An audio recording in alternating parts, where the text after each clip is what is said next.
You may write me down in history with your bitter, twisted lies. You may tread me in the very dirt, but still, like dust, I rise. Does my sassiness upset you? Why are you beset with gloom? 'Cause I walk like I've got oil wells pumping in my living room, just like the moons and like the suns, with the certainty of tides, just like hope springing high. Still, I rise. Do you want to see me broken, bowed head and lowered eyes, shoulders falling down like teardrops, weakened by my soulful cries? Does my haughtiness offend you? Don't take it all so hard, 'cause I laugh like I've got gold mines digging in my own backyard. You may shoot me with your words. You may cut me with your eyes. You may kill me with your hatefulness. But still, like air, I rise. Does my sexiness upset you? Does it come as a surprise that I dance like I've got diamonds at the meeting of my thighs?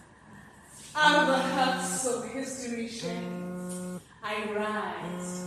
Up from a past that's rooted in pain, I rise. I am a black ocean, leaping and wide, welling and swelling, I bear in the tide, leaving behind nights of terror. I rise into a daybreak that's wondrously clear.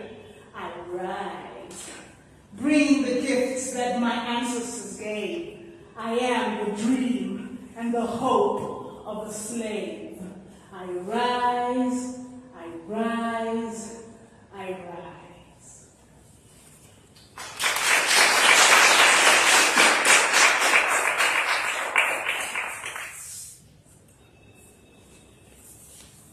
So, now, I invite you, if you have any question related to the history of the girls, to what we see, to the exhibitions, workshops, whatever, you are welcome.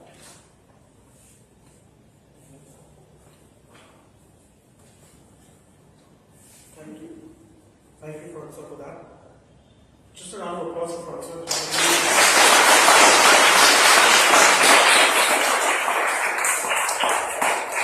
I think personally, the beginning of your presentation where you did not speak anything was the most powerful of it all, which goes a lot to speak for the work for itself.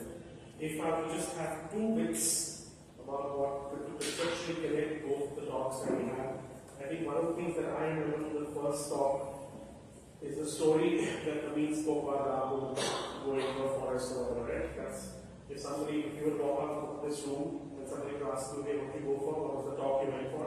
Yeah, somebody who does works with stories. What did he say? Well, he spoke about a story because stories sort of revealed us what's his point, right? But why was Rahul or him going to the forest exciting? Because that was the imagination. And we must realize that imagination works with the real. It's only because we have a Rahul can we have an imagination of what that might be. I think for me, Francoise, what your talk does is brings us back to how can we have a tangible, real about imagination. Right? Your little dolls, which are so filled with every moment of what the real is, triggers imagination, and I think it's an imagination which leads to creating the real. So I think if Amin's talk was about provoking what the imaginary can be, we must realize that imaginary always goes with the real. So when we ask children to imagine, we're not asking them to get out of the real world. Right? If you were to focus on practice or process or take it back to process, one way of contextualizing the imaginary or contextualizing the imagination is by taking a form like this, which is absolutely real. I'm sure you can go touch, feel, and see and pick up those dolls which are tangible, they are real, and just that tangible projected like this onto an imagination with another layer of imagination that we just heard is, I think, what process is enabled. Right? So I would like to leave the floor open with this thought of of connecting both the thoughts that we have today and leave it up for questions now. Thank you both, Abhinay and Francois, that was amazing to figure out the idea of what process does, right? This is what process of movements. So let's have questions. Come to a few of the questions related to the story of the dolls. I have a question. So why do you call them dolls and don't call them puppets? For me, it was really a question of the God, and I did not get the English word like we have in French personage. It doesn't mean always people, but it's really present life. I did not get the word in English. But then, I did not get the real word to give, though I had asked to artists, to so many people. But then somebody, really one artist, really, Shaggy was saying, there is a real meaning because the dolls is something very, very ancient in history, and it is something very appealing to the emotion of people. And he gave a series of examples how the dolls were.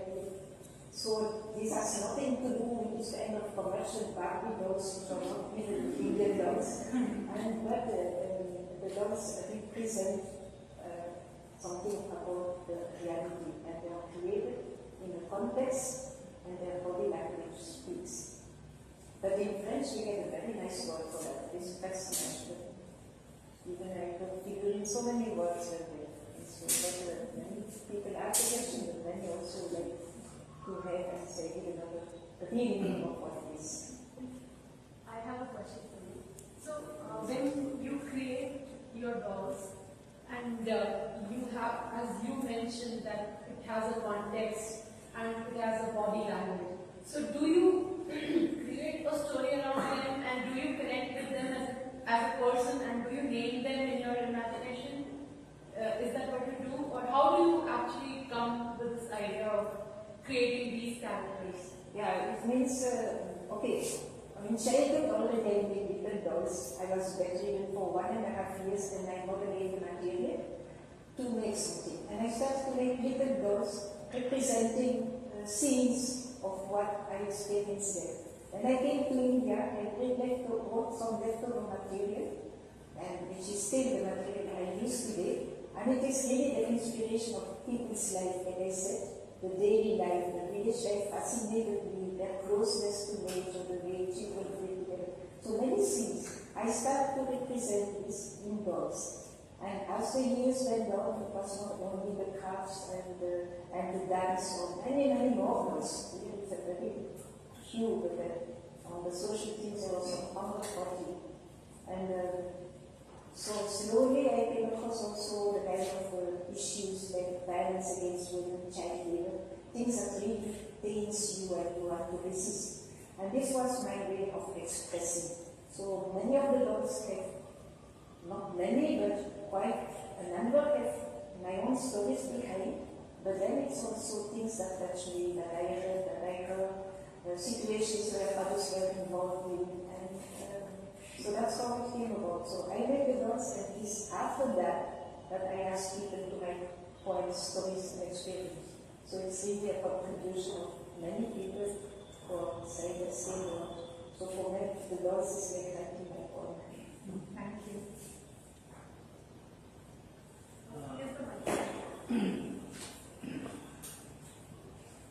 Generally, what we are thinking, eyes and mouth are very important to express our emotions in the picture.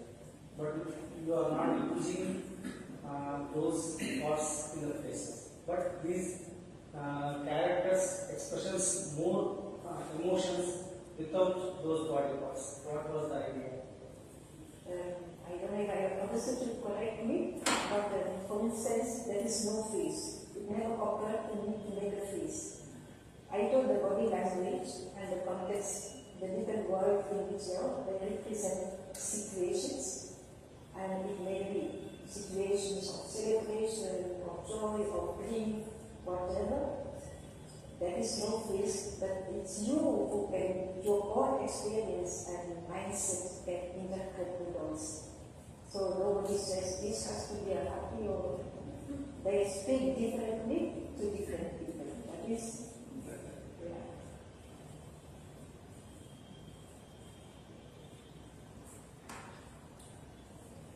That's the mic.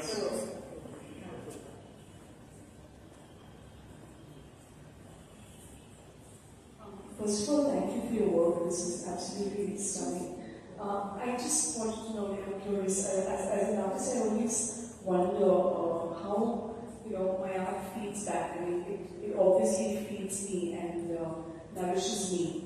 But in the context of some very strong women characters, especially that you seem to have within the dolls, I'm wondering if they sort of go back, if it feeds back into the world and what the reactions of people have been, and have the dolls had, and in fact, other than your creative expression, sharing it with the animals. Can I read it? Because I have taken note of what people respond in both exhibitions. This is a very small one. There is an exhibition there are some 140 dolls on this field. And there were exhibitions in many cities in India, in college, university, also up in Bolivia, South Africa, etc. So I just read it because it will be more clear response. Many express the feeling that these dolls bring tears to their eyes, cleaned their thoughts and awakened from their slumber. One is drawn into rediscovering one's own compassionate depth. Others said that these dolls play a critical, transformative and humanizing role in society by touching and activating not only the head but the heart too. They not only speak to the rational but to the affective. Pondering over each of them will linger in their memory. I'm telling what people respond.